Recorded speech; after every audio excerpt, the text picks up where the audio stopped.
Hey everyone, it's Andy here from Saving to Invest, and I just wanted to give a quick update on the PUA extensions under the Biden stimulus plan. So these are further extensions to the original ones that went till March 14th. The new extensions are for 24 weeks, and I'll show you how that fits into the overall program with the full life cycle of the PUA program.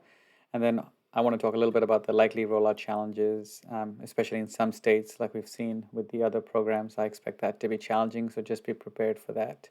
And as a reminder, pandemic unemployment assistance is really for those who don't get regular unemployment or don't qualify for regular state unemployment. Think freelancers, contractors, gig workers. I have a separate video coming up for the pandemic emergency unemployment compensation, PEUC, which is for those who do get state unemployment but then want to get the enhanced federally funded benefits. But that's a separate video. Today I'm just focusing on pandemic unemployment assistance. And if the information here is useful to you, please hit the like button below, and you can always subscribe to keep getting more updates on topics like this. And as the final PUA program is approved by the president, I'll keep posting updates. So just to give you an idea of all the federally funded enhanced unemployment programs, I've created this graphic that hopefully just provides you a view. And you can see that the stimulus packages that actually fund these programs, because they're all federally funded, come initially from the CARES Act that was done last year in 2020. Then we had a 3-month one called the Continued Assistance Act, or the COVID Relief Bill, that added 14 extra weeks, or sorry, 11 extra weeks, that sort of provided funding until March 13th. And then what we have coming up is the Biden American Rescue Plan, the ARP stimulus package. That's going to go from March 14th to August 29th. So that's an extra 24 weeks. So these are the packages that have provided funding for the enhanced unemployment benefits. But just realize each one is a separate funding act. So the rules do slightly change and evolve through the different packages. And PUA was one that was definitely impacted. So once these are approved by Congress, then the Department of Labor, DOL, writes them into instructions, and then the state unemployment agencies implement into their systems. And so those three processes, it gets legislated by Congress. The Department of Labor interprets those legislation and converts them into instructions, and then the state unemployment agencies each implement those instructions. And that's why it's been a different experience across many states, because every state has old systems, old processes, different people, and so the implementation is not consistent. But the rules are set at a federal level, funded at a federal level, implemented at a state level. So you can see here the programs, and then I'm not going to talk about regular unemployment and pandemic. That's in a separate video. Those are for people who get regular unemployment, and then the PEUC was designed for them. But what I want to focus on here is the pandemic unemployment assistance. So what I'm calling PUA 1.0, that was enacted under the CARES Act. That sort of covered 39 weeks, essentially, starting from February 2nd to December 26th. So that's obviously more than 39 weeks there. So a lot of people ran out of benefits under PUA 1.0. But then PUA 2.0 under the COVID relief bill was implemented for 11 weeks from December 27th to April 10th. So April 10th includes a 3-week extension period for those with active weeks or remaining balances. So it allows people who maybe joined the PUA program late that had remaining weeks to allow them to use those extra weeks. And then you have PUA 3.0, which is what's going to likely be approved under the Biden rescue plan. So that's going to go from March 14th. So even though people who had the extension, they can keep rolling over weeks, but people who had exhausted their claims as of March 14th can then go into PUA 3.0 and then use those 24 weeks until end of August. And I'm assuming here, this has not been finalized yet, that there'll be another phase out period for about 3 to 4 weeks till September 25th for those with remaining balances. But August 29th is when the program officially ends under the American Rescue Plan. So PUA 1.0 to 2.0, 3.0, different programs. The total was 74 weeks. So technically, people could have got 74 weeks if they were eligible during those periods. But a lot of people who get in at 2.0 and then at PUA 3.0, they'll only be able to get benefits if they file claims during the new extensions, backdated to when that extension period sort of allows it. So there's slightly different rules. And PUA 1.0 was pretty loose, implemented very fast under the CARES Act when the pandemic was at its height.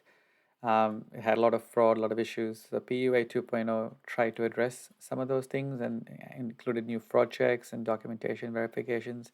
And because that bill was passed so late, it got approved very late, so there's a lot of delays rolling it out. And then PUA 3.0, I imagine, will enhance PUA 2.0 and add probably some more restrictions. And it also will probably expand coverage to those who cannot go back to work, and I'll talk about that a bit later on as well. But those are the three programs that you should be aware of moving forward. And then obviously, like the other programs, those who got pandemic unemployment assistance will also qualify for the FPUC program. That's a supplementary payment. So it was $300 under PUA 2.0, and it'll go now to $400 under PUA 3.0. That's the proposal in the Biden plan. So that'll be for 24 weeks, for the weeks that you're eligible to get pandemic unemployment assistance. And there's also another program which is called the Mixed Earners Unemployment Compensation, MEUC. And this is $100 for those people with mixed income who did not qualify for PUA, but if they had, they would have got a higher unemployment payment. So this is to address that hole for people who may have a little bit of W-2 income under regular state employment, PUC, but because they also had freelancing or gig income on the side, which was probably more than their W-2 income, they missed out on getting the higher unemployment under PUA. So the MEUC was providing $100 extra to sort of make up for that hole for those mixed earners.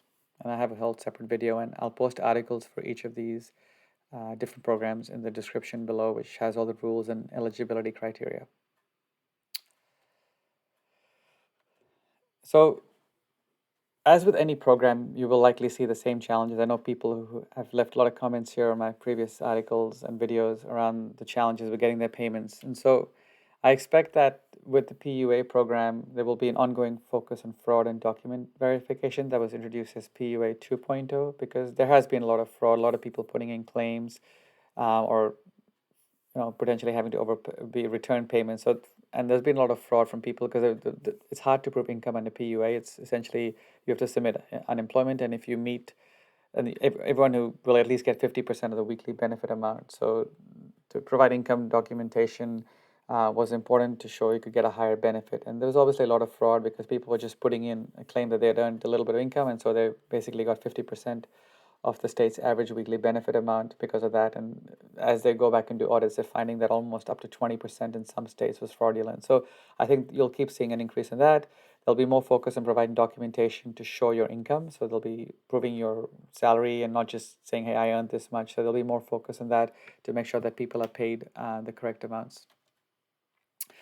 Then the big one, I think, which you'll see, even though this time there is a bit more notice and the plan is a bit more structured, it still hasn't been approved through Congress. So if that closer it gets to the March 14th expiry of the Continued Assistance Act, you could see states struggling to get this in because they need the funding from the bill to start the system upgrades. But luckily, these extensions should be pretty similar to the previous program, the CEA. So PUE 2.0 should be pretty similar to PUE 3.0.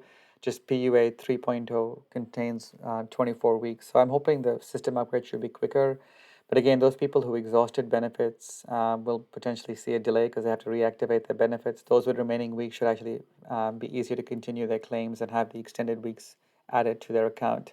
I've got many videos here showing how different states are broken up by different claimant groups, but I think that those who had exhausted their benefits will likely see delays. Those who had continuing weeks should continue being able to claim these going forward in a normal way. But I expect states like Virginia, Florida, New Jersey, Nevada, Wisconsin still to have challenges. And there's still some states that haven't even rolled out PUA 2.0 fully to everyone. There's still delays around getting those payments out. So until those backlogs are cleared, and a lot of them have to be manually processed, this PUA 3.0 will likely see several delays. So just expect that and don't be shocked if we see that because states can't upgrade their systems in enough time to roll this out. Those are years worth of work that's needed there. Hopefully the amount of claims should fall as well as the economy improves and people return to work over summer. So I do think the lower volume of claims will actually help make this faster as well, which is the silver lining here for unemployment, decreasing unemployment, increasing. Should give states more time and people will be returning to work both at the state agencies, so we should have more support. And then ultimately, the $400 extra payment will be a huge benefit for a lot of people on the PUA program. It was $300. It'll move up to $400, so that's almost an extra $2,400 if you get all 24 weeks over the current program, which will be nice. And that'll be paid. So if you get PUA and that's being paid, you'll automatically get the $400 payment on top of that. Plus, you'll get retroactive weeks if states are delayed in rolling out the program. The one thing that'll be dependent on the final bill is if you file a claim for the PUA 3.0, you may not be able to go back and retroactively get PUA 1.0 and 2.0 unless you go back and file for those specific coverage periods, which would probably be a manual process in many states as well. But retroactive payments, like all the other programs, will be part of any payment for the coverage period. So even if your state starts paying a few weeks later, you will get retroactive payments. You'll also be able to probably use any leftover weeks into the new PUA 3.0 program. So hopefully this provides you a quick update. I'm going to keep tracking this as it gets pushed through Congress, but I imagine this is probably what it will look like. But I'll post links in the description below, and if you have comments, please leave them. And don't forget to hit the like and subscribe button. Thanks.